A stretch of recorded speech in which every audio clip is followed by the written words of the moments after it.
What's up, Ragin Nation? How's it going? This is Alex, you watching a Ragin Ronin review. I got a review for you. Last night I watched Blackhat, and Blackhat is the latest film from director Michael Mann.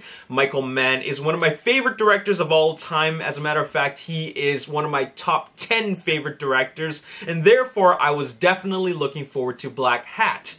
Blackhat is a cybercrime thriller, and it stars Chris Hemsworth, Viola Davis, Chinese actress Wei Tang, and also Taiwanese singer-actor Li Hom Wang.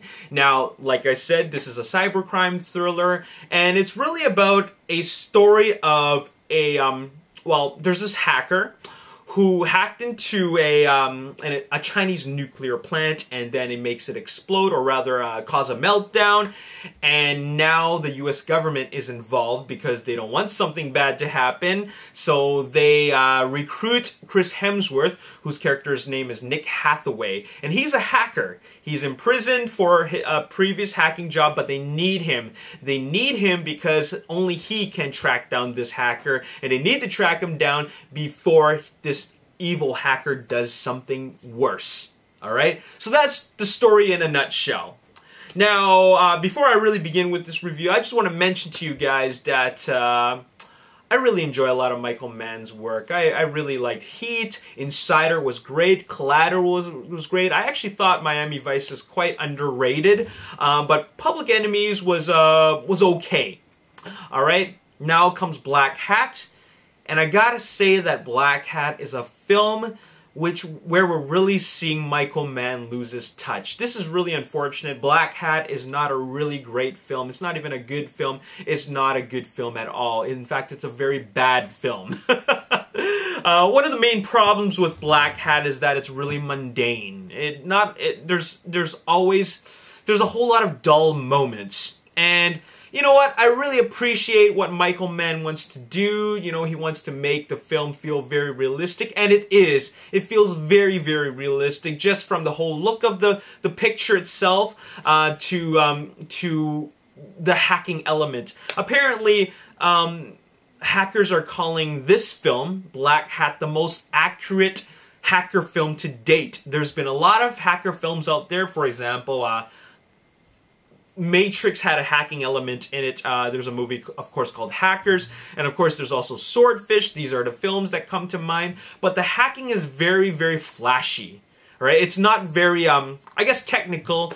But Michael Mann really gives us what hacking would look like realistically. I don't know anything about hacking, but all I gotta tell you that whenever they're doing the hacking, it is boring. Mainly because how many of the people in the audience know anything about hacking? Not a whole lot. Maybe some people, but not a whole lot. And therefore, when we see the highlight of the film, or rather, it's not the highlight of the film, but the main aspect of the story, which is hacking, we really zone out. Mainly because all we're seeing is this.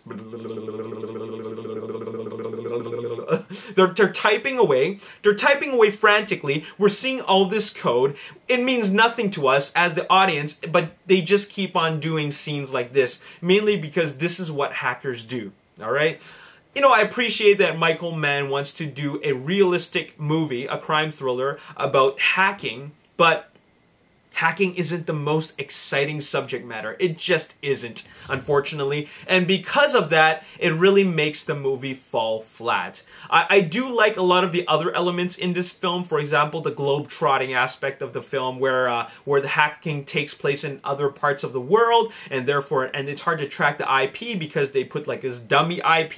You know, things like that, alright? That stuff I can relate to because this stuff is what people do today to get a Netflix account, or rather what Canadians do to get an American Netflix account so they can watch better shows. You know, things like that, alright? And then I also, I also liked the action aspect of it, but other than that, this movie is really quite dull. As a matter of fact, I don't find that it gets interesting up until they go to Hong Kong. And even when they go to Hong Kong, it's still not as interesting. I love the cinematography, but I find that it only starts getting interesting after it stopped becoming a hacking movie.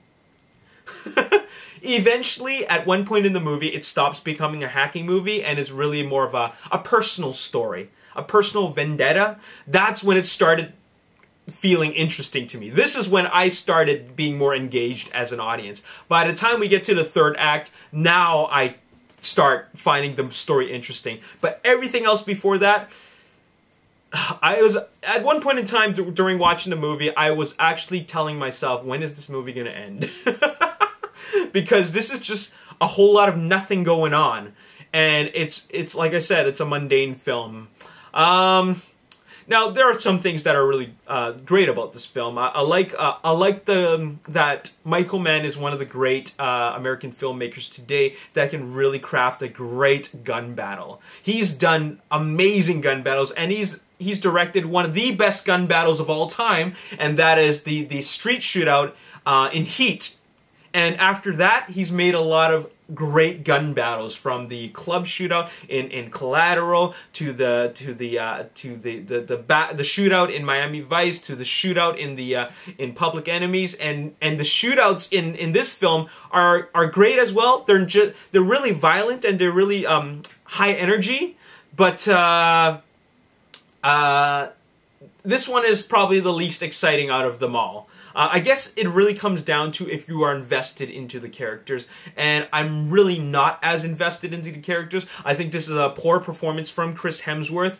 I also find that the chemistry between his love interest, played by Wei Tang, it's really, really awkward, and there is no chemistry. It feels very, very forced, and it feels very awkward, and every scene that they are together in is awkward.